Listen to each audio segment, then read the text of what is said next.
Hey, Shalom. As always, all praises, honor, and glory goes to Yahweh, Bahasham, Yahweh Shai, Bahasham, Rekahak, Wadash. Double honor to the apostles and elders and bishops of Great Millstone.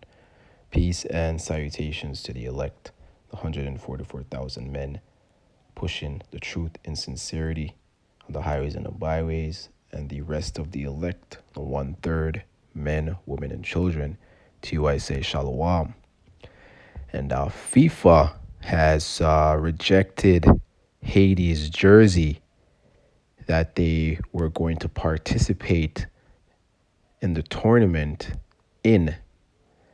And I'm just going to read quickly the overview here and also the reason why it was rejected. So it says Haiti's original 2026 World Cup jersey featured a depiction of the 1803 Battle of Vertières. Forgive me if I'm butchering that.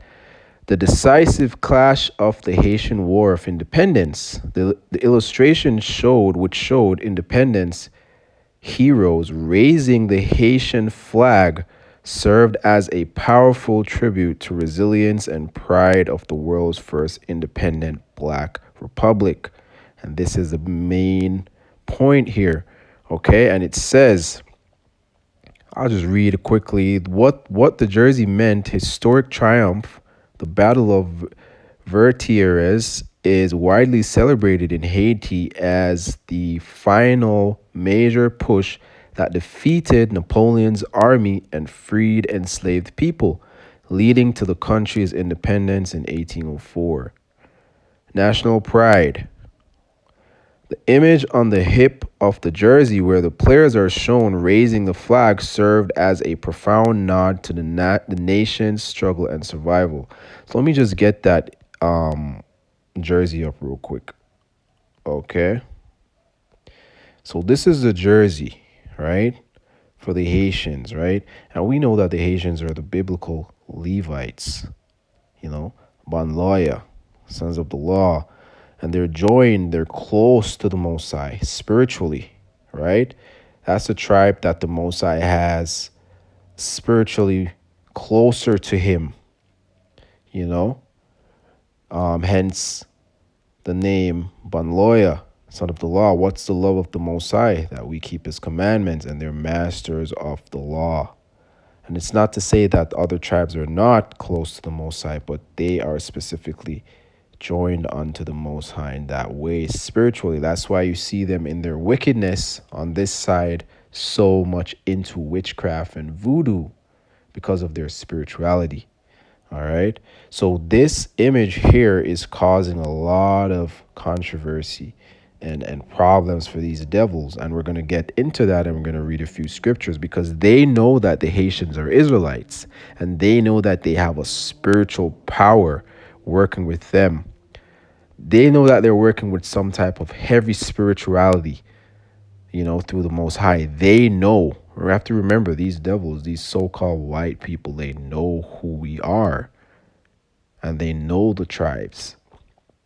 Okay, so this is an issue for them, right? Because it will stir up the minds of the people, to stir up the minds of the Israelites that are walking as Gentiles today. So it says FIFA controversy. The ruling just days before the tournament was set to kick off, FIFA rejected the design, forcing the Haitian Football Federation and kit manufacturer Seida to alter the jersey. Reasoning: FIFA determined the imagery violated its strict equipment regulations regarding political messaging. Okay. And it says, wider trend. This marks the second time in 2026 that international sporting organizations have restricted Haitian history on apparel because they want to put a muzzle on it. They want to keep it hush-hush because they know the power of imagery and symbolism, because they use it on the left to deceive and to brainwash our people. So they know what these type of things can do to the minds of our people, because these devils are terrified of the nation of Israel. Okay, so let me just ask one quick question to the AI overview before I get into the scriptures. Why is FIFA so concerned?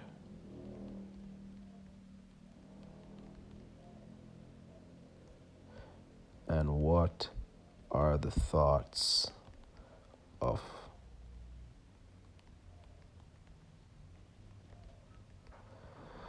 real quick? All right, and it says FIFA concerns boils down to enforcing a strict policy of absolute political and religious neutrality on the pitch under law for of these devils with their laws, man, and they're fucking unlawful and wicked.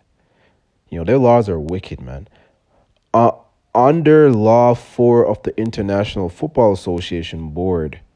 Man, fuck all that. Even though the manufacturers say that the Haitian Football Federation argued that the depiction of the battle was merely national heritage and historic tribute, FIFA strictly blocks war imagery, illustration featured battlefield silhouettes and weapons from the 1803 clash.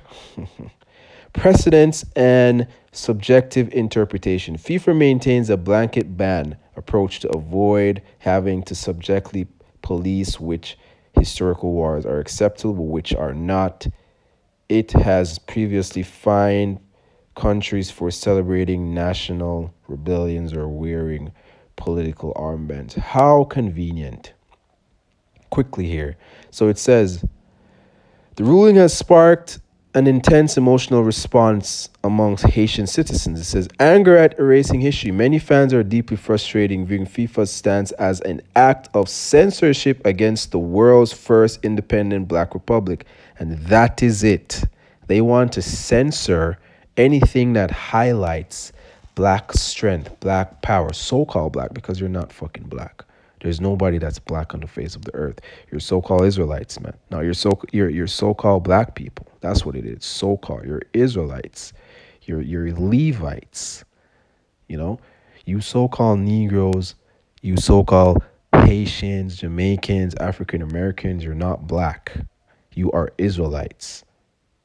That's what you're supposed to be truly called, because that's what you are. That's your nation. All right. And it says social media comments echo sentiments like, what is political about showing your pride to overcome slavery? And that's a problem. And let's get into the scriptures. And fuck pride, man. It's honor. These people don't know honor. Honor is what's important. All right? Honor is what is important. You need to honor your nation. Take honor in it. And I think the scriptures also goes into that. Let me get that real quick.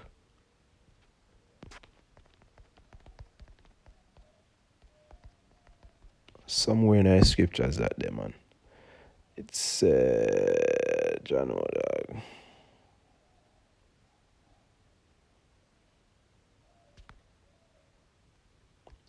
Because the scripture speaks about honor, man. Pride is wicked. You know,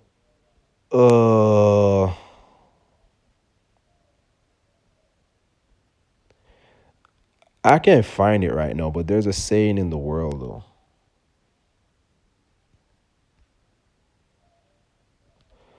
Right. So it says, there's no honor amongst thieves. Nah, that's not what I'm looking for. Let's do this. Let's see if we get some edification out of the word honor here. Let's see. So, high moral standards, a strong sense of integrity, the public respect and privilege that comes with them. So, that's what you should have for your country, or your nation, of who you are. Honor, not pride. You know, pride comes before destruction. That's why many people fail and fall, because they speak about pride.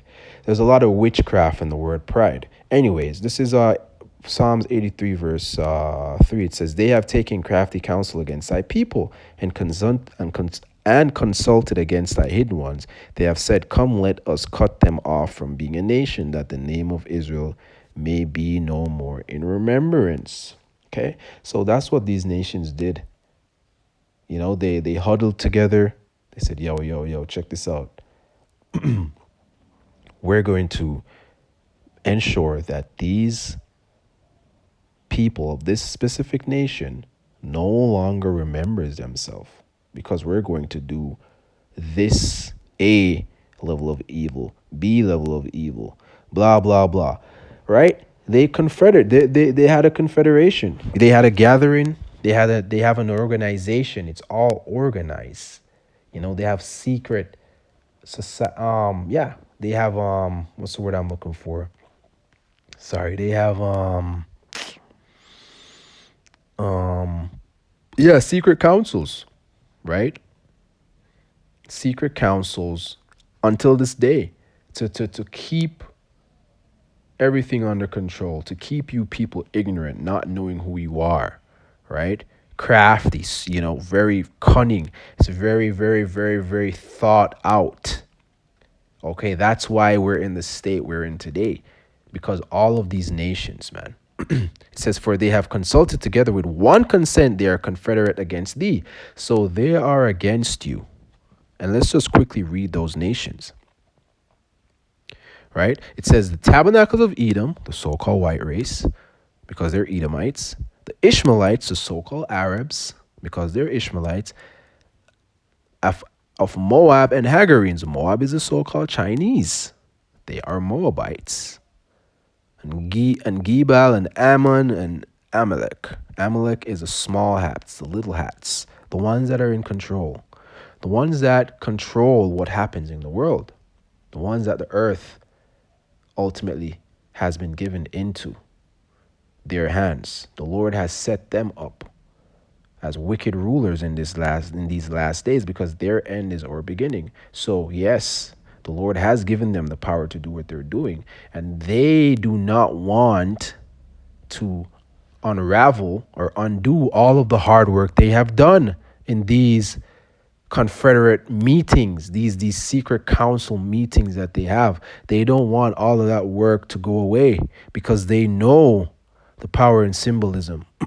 Because as you see it here is Job chapter 9 and 24. The earth is given into the hands of the wicked. He covereth the faces of the judges thereof. If not, where and who is he? Who the fuck is the devil, man? Who? Who covers the face of the judges? Who has an unjustice system that's supposed to be a justice system, but it's unjust? Who is that? Who controls that? Who sends innocent? Well, there's no one that's innocent, but based on the circumstance or the situation, who sends, men that are innocent in a specific situation to prison, and gives them more time, and gives the so-called white people less time for the same crimes? Who is that? Only the devil would do that. Who has the people on the earth? Who has homeless people on the earth, man? Like people walking, starving, asking and begging for water and food. Who the fuck has the earth in that condition? The so-called white man. In a world where food is in abundance and water, you have to be paying for this shit.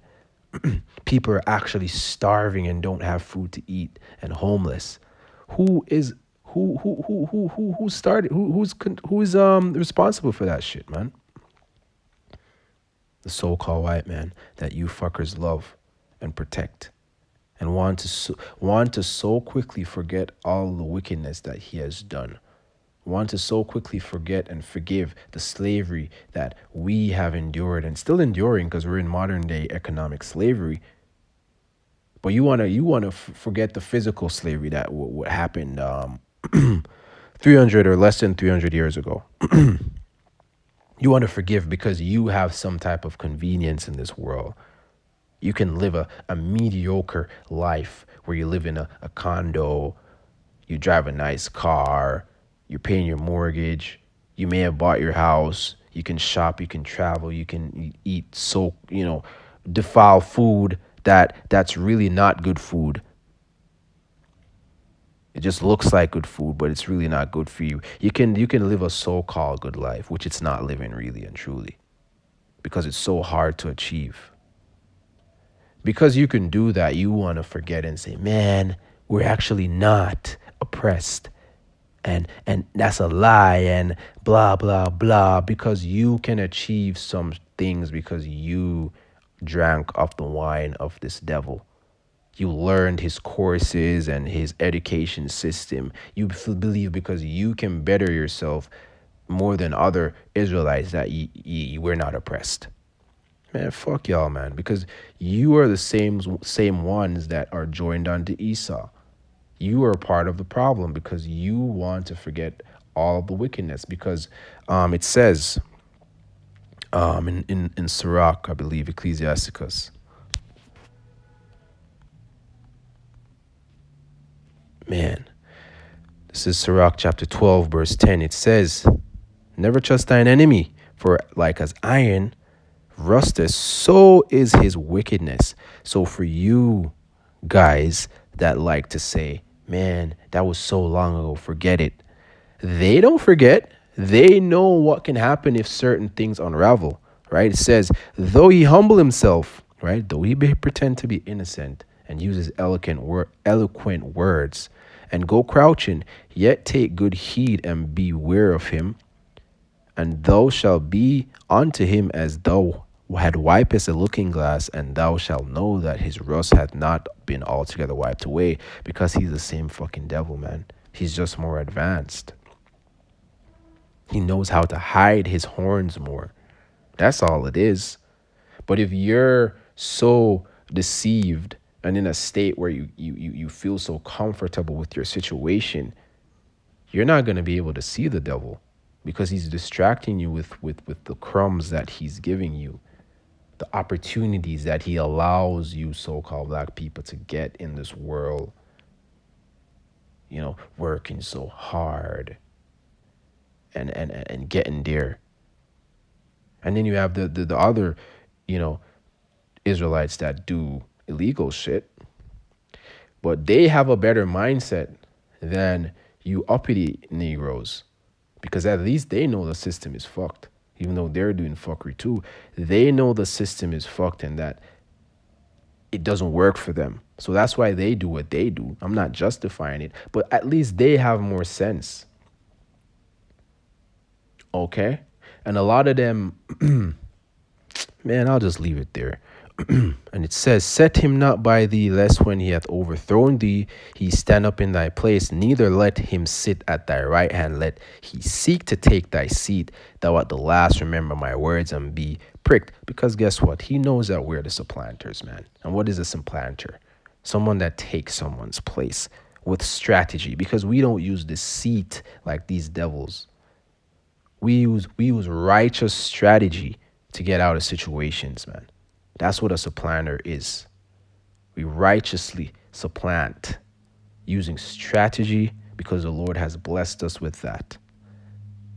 Okay? But these devils, they do it with blood.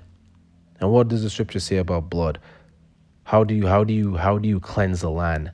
You have to shed it with the blood. You have to kill the same people that shed the blood. And that's what's going to happen, right? Anyways, moving on. This